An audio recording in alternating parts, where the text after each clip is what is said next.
今回の動画では近日中に開催されることが予想されるイベント、サイドストーリーマリアニアールと同時に実装されるオペレーター。気合い入れなさい。出発するわよ。前衛オペレーターウィスラッシュの紹介及び解説を行っていきます。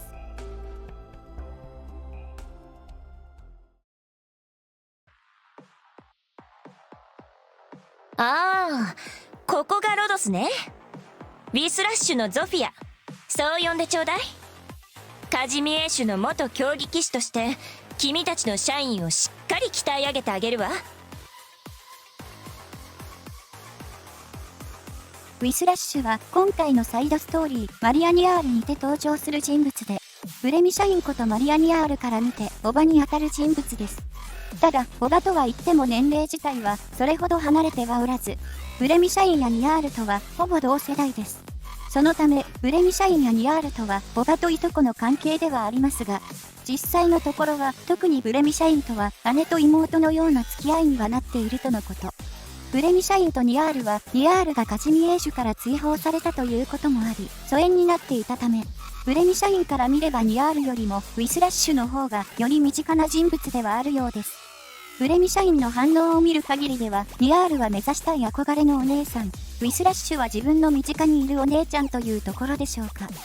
なおブレミ社員はことあるごとにウィスラッシュのことをおばさんと呼んではいますが、先述したようにウィスラッシュとブレミ社員はそこまで年齢が離れているわけではないため、ウィスラッシュはおばさんと呼ばれることを気にしており、ブレミ社員にはお姉さんと呼ぶようにと訂正させている場面がたびたび見られます。ただその努力も虚しく、ブレミ社員はほとんどの場面ではおばさんと呼び続けていますが、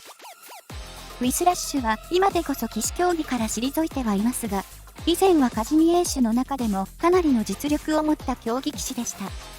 その時の彼女はカジミエーシュでは当たり前である企業からのスポンサーというものを一切つけようとはせず、企業の意向が反映されることのない独立した騎士だったようです。ただスポンサーがつかないということは企業からの後ろ盾がないということであり、企業からすれば企業の意向が反映されない制御の効かない存在とも言えます。騎士競技は莫大な金が動くマネーゲームという側面が非常に強くなっているので、企業からすれば実力があるということも相まって非常に厄介な存在だったでしょう。それゆえに他の騎士とは異なり、完全に自分の実力だけでのし上がるしかなかったため、現役時代は非常に苦労をしていたようです。一方で騎士は本来であればスポンサーからの利益で財を成し遂げるのが基本なのですが、ウィスラッシュはスポンサー契約をしていなかったにもかかわらず多額の財を積み上げており、金遣いが荒い方なのにもかかわらず未だにその財は尽きようとはしていないとのこと。なぜここまでの財を積み上げることができたのかは不明ですが、そういった点も含めてカジミエーシュ騎士という存在の周囲にはあまたの思惑と金が回っていることを如実に表しているのかもしれません。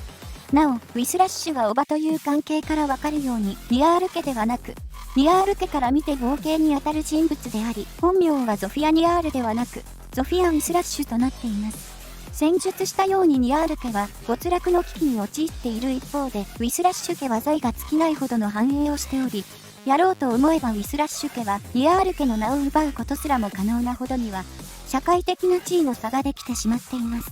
ですがウィスラッシュはそのようなことはせず、むしろニアールやブレミ社員にとっての良き理解者になろうとしました。なぜならウィスラッシュはニアール家の一員であることに名誉を感じており、ニアールという名前に対して一種の神聖視をしているからだとのこと。ロドス加入後もその考えは変わってはおらず、仮にロドスがニアール姉妹にとって悪影響な場所だと判断した際には、ウィスラッシュはニアール姉妹を引き取り一人で育てようとも考えていたようです。ただ現在ではそのような考えはなく、ロドスの教官人にも参加しており、当初はドーベルマンと方向性の違いから衝突することが多かったようですが、現在では一緒に食事をとったり戦術についての議論もしているとのこと。ウィスラッシュは騎士貴族ではありますが、頑固ではあるものの傲慢な性格というわけではないため、ロドスにもニアール姉妹ともどもうまく馴染んでいっているようです。ウィスラッシュのモチーフとなっている生物は、ニアールやブレミ社員と同じペガサスでしょう。ペガサスの紹介についてはブレミ社員の方で解説をしているので、今回は省略させていただき、ウィスラッシュのもう一つのモチーフではないかとされている方を紹介したいと思います。ウィスラッシュのもう一つのモチーフとされているものが、昇進にイラストに描かれている4本の甲冑の腕やスキル発動時に現れる盾から、中世のポーランド王国にて一世を風靡した重騎兵、シュタリアかと思われます。シュタリアは背櫓に飾られた巨大な羽飾りが特徴的な騎兵であり、東ヨーロッパを起源とする軽騎兵ユサールを源流としていますが、ポーランド王国にそのユサールが持ち込まれた際には重騎兵として発展し、衝撃重騎兵軍団を形作ることとなりました。シュタリアのコンセプトは至って単純で少数精鋭を体現するというものであり、実際当時の軍隊の中では世界最強の軍隊だったのではないかとも言われています。事実、シュタリアはキルホルムの戦いでは、シュタリアが2600機しかいないにもかかわらず、36000からなるスウェーデン軍の大軍に突撃を果敢。シュタリア側の戦死者が100から200人ほどだったに対して、スウェーデン側の戦死者は6000から9000人と、大きな損害を与えています。その後もシュタリア側は5000機でロシアとスウェーデンの連合軍からなる35000の軍勢を打ち負かしているので、正真正銘の少数精鋭軍団と言えるでしょう。ただ、当然少数精鋭を体現するには、凄まじい練度と装備の費用がかかるため徐々に衰退し、シュタリアは軽騎兵へと取って代わられていきました。ウィスラッシュの散財癖や企業の癒着なしに自身の実力だけで騎士競技を駆け上がっていき、実力があるにもかかわらず引退へと追い込まれた姿は、シュタリアの歴史と似通ったものがあると言えるのではないでしょうか。ちなみに、シュタリアの特徴である背中の翼のような装飾は、空気抵抗が凄まじいため、戦闘時は装着をせず、祭典などでしかつけることはなかったようです。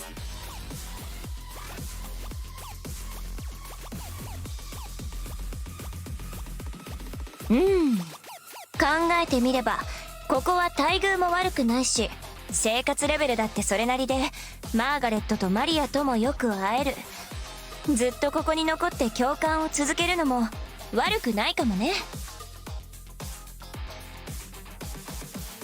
ウィスラッシュはスワイヤーやドーベルマンと同じ支援型の前衛オペレーターで、やや長めの攻撃範囲と素質やスキルによる味方の強化を得意としています。ブロック数や配置コストなどの基本ステータスは典型的な配布オペレーターのものとなっており、一般的なオペレーターと比べると配置コストは2から3程度、再配置時間は10秒程度長くなっています。そのため、ウィスラッシュを運用するのであれば、潜在強化はほぼ必須です。HP や攻撃力などのステータスは、スワイヤーとほぼ同等のものとなっており、スワイヤーと比べると、やや HP と防御力が高く、攻撃力は低くなっていますが、ウィスラッシュの運用時にこれらの差異を感じることはほぼないでしょう。素質、シッタはウィスラッシュを配置している間、ブロック数が3以上のオペレーターの防御力と攻撃速度を上昇させるというもので、攻撃速度は最大で 10%、防御力は最大で 14% 上昇することとなります。対象となるオペレーターは重装の大半や範囲前衛だけでなく、スキル効果などによりブロック数が上昇した結果、ブロック数が3以上になったオペレーターも対象となるので、元々のブロック数が2で2円のスキル3の効果によりブロック数が3になったオペレーターや、スキル3発動中はブロック数が3となる UNECTES もスキル発動中は対象となります。なお、この効果はウィスラッシュ自身も適用対象なので、ウィスラッシュ自身もブロック数が3となっている間は攻撃速度と防御力が上昇します。総じて重装との相性の良さは当然として、特にブレイズやブレミシャインとの相性が非常に良く、ブレイズはスキルに発動中のもともと高い防御力と火力がさらに高くなり、ブレミシャインは防御力の上昇と攻撃速度上昇によるスキルの発動サイクルの高速化が見込めます。ブレミシャインは重装の中では比較的柔らかいオペレーターでもあるので、その欠点をウィスラッシュが素質によって埋めてくれるというような感じです。潜在強化による効果は、コストマイナス1、再配置時間マイナス10秒、コストマイナス1、素質効果強化、コストマイナス1となっており、先述したように典型的な配布オペレーターの強化内容となっています。そのため、潜在は完全に強化して、ようやく通常オペレーターと同じ土俵に立てるというものになっているので、ウィスラッシュを運用するのであれば、必ず洗剤は貫突させておくようにしましょう。印もイベントで貫突分まで入手できるので、イベントをきちんとこなしていればさほど難易度は高くないはずです。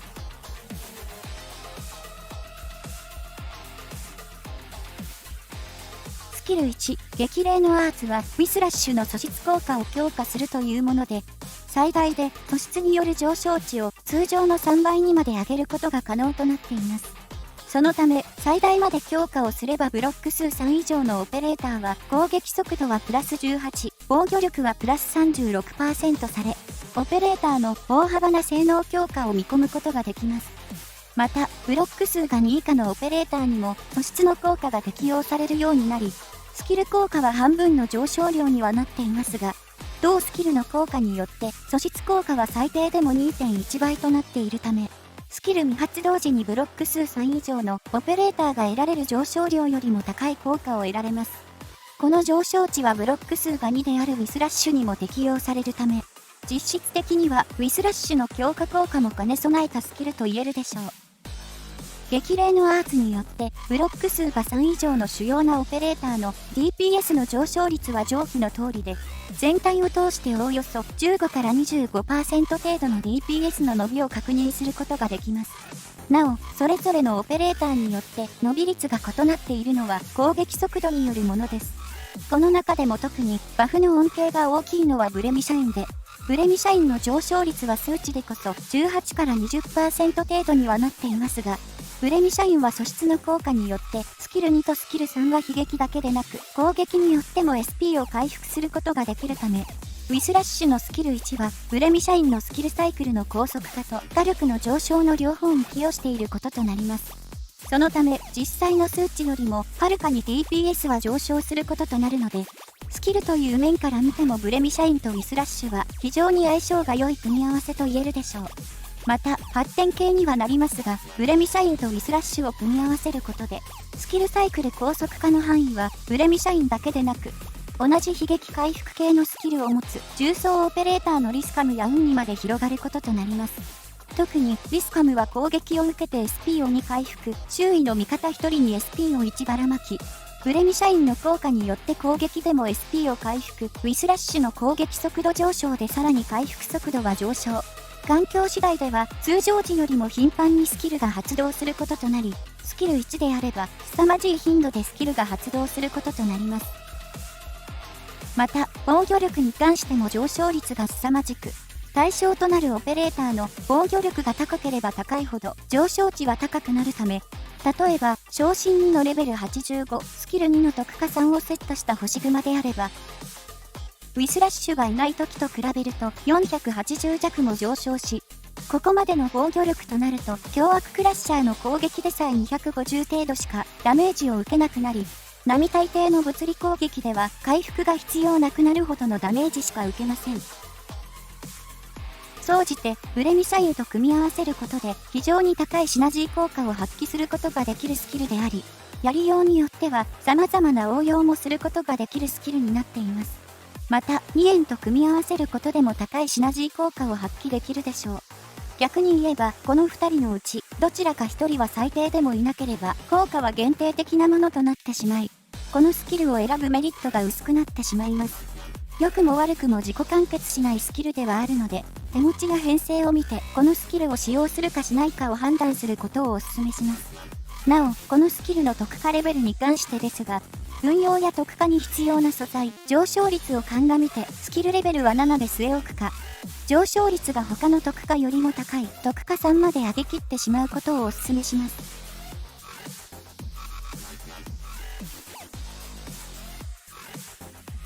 スキル2、ウィスラッシュは自身の素質効果と攻撃力を強化し、攻撃範囲を前方に1マス追加、ブロック数をプラス1し、さらに攻撃をブレイズやスペクターなどと同じ軍港型にするというスキル。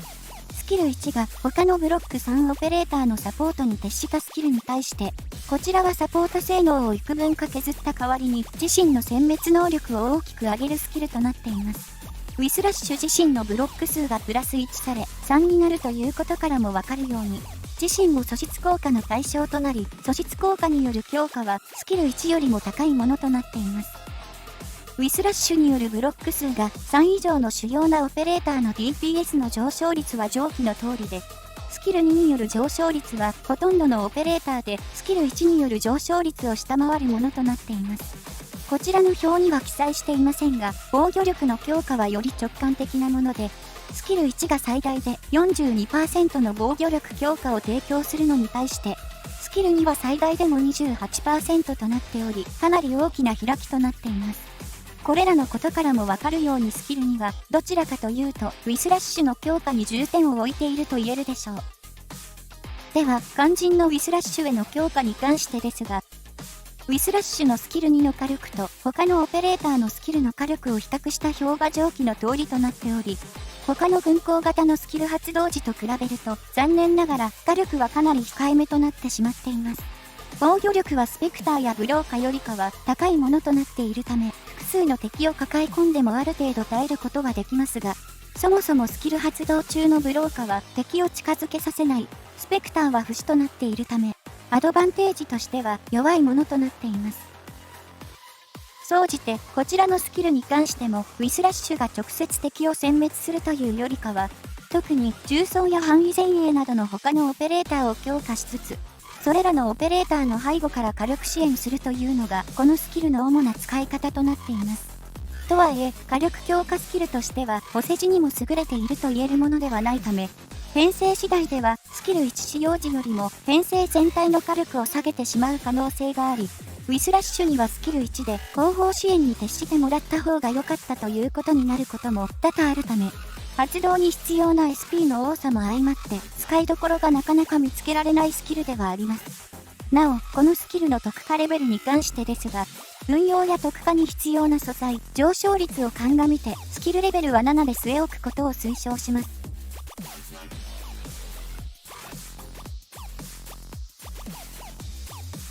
ウィスラッシュの基地スキルはどちらも訓練室に関するものとなっており、一つは前衛オペレーターの特化訓練時の訓練速度をプラス 30% し、もう一つは特化訓練対象がどの職業であっても訓練速度をプラス 25% するというものになっています。これらの基地スキルは効果が重複するようになっているため、前衛に関しては訓練速度はプラス 55% されることとなり、これは全ての特化レベルに適用される基地スキルの中では、スルトの前衛の訓練速度プラス 60% に次ぐ数値となっています。スルトは当然としてフランカやブローカを昇進2にしているのであれば、わずか 5% の効率のためにウィスラッシュを昇進2にするのは非効率ではありますが、これらのオペレーターを昇進させていないのであれば、訓練要員としてウィスラッシュを昇進させるのもいいでしょう。なお、全職業の訓練速度上昇が目的なのであれば、ウィスラッシュではなく、昇進1で済み、必要素材も軽いドーベルマンを昇進させることをお勧めします。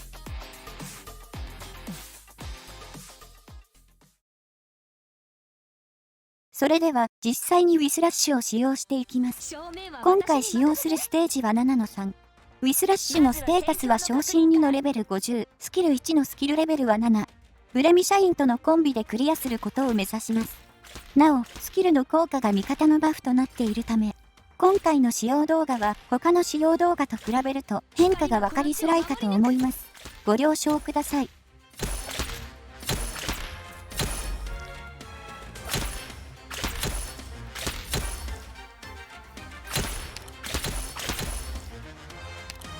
ウィスラッシュのスキル発動前のブレミ社員の防御力は685となっており、元のブレミ社員の最大防御力が601となっているので、この時点で80程度防御力が上昇しています。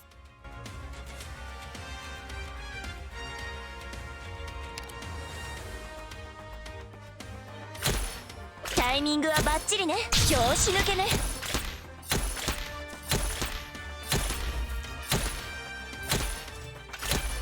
スキル発動後は防御力はさらに上昇。ブレミ社員の防御力は828まで到達しました。元の防御力の数値が601となっているので、230弱ほど上昇していることとなります。また、スキル発動中のブレミ社員の攻撃速度は通常の 1.2 秒から 1.01 秒まで短縮されています。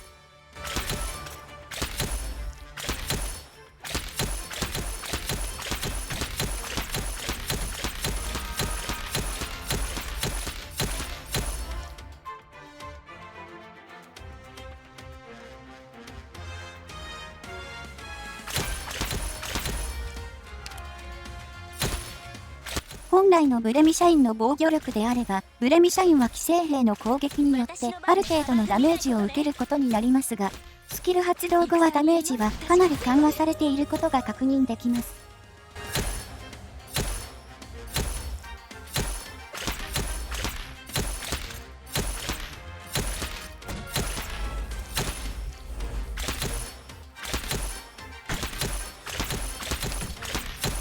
戦に命光あれ。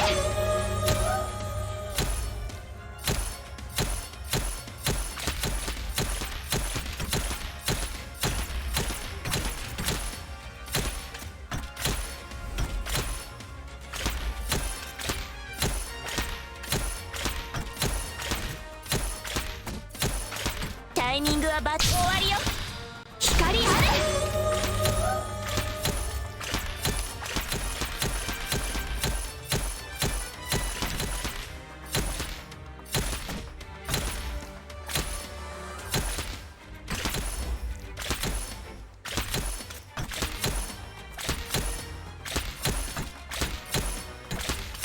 戦に命心配しない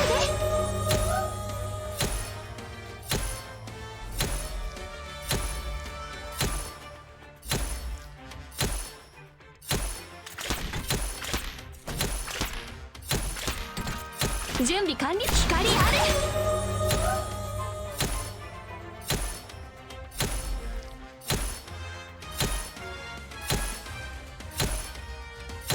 タイミングはバッチリ。隙あり。戦に祈りを。準備完了。心配しないで。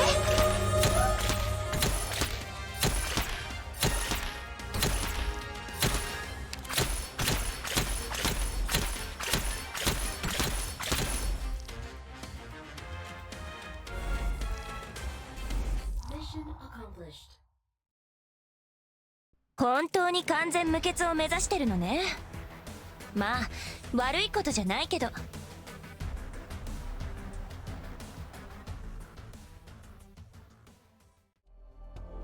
ウィスラッシュは重装や範囲前衛の強化に趣を置いた支援型の前衛オペレーターで、特にブレミ社員との相性が非常に良いオペレーターとなっています。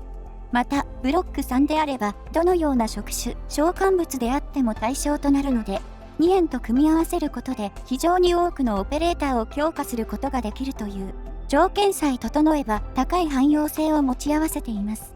一方で、ウィスラッシュ自身の性能は他の支援型前衛と同じく、お世辞にも高いと言えるものではありません。また、支援に特化しているという性質上、他のオペレーターの育成がほぼ完了していなければ、進化を発揮できないオペレーターなため、ある程度アークナイツをプレイしているドクター向けのオペレーターといえ、育成の優先度としては結果的には低いものとなっています。ただ、強力なバフを所持していることに変わりはないので、オペレーターの育成がある程度完了しているのであれば、ウィスラッシュを育成して遊んでみるのもいいのではないでしょうか。以上で、ウィスラッシュの紹介及び解説を終わります。この動画が良ければ、動画制作の励みになるので、チャンネル登録やグッドボタンを押していただけると幸いです。ご視聴ありがとうございました。マリやったら、時間さえあればエンジニア部に入り浸ってるみたいね。あの性分には私もすっかりお手上げよ。一体どこで教育を間違ったのかしら。まあいいわ。いやいや武器を持ってやりたくないことをやるよりはマシか。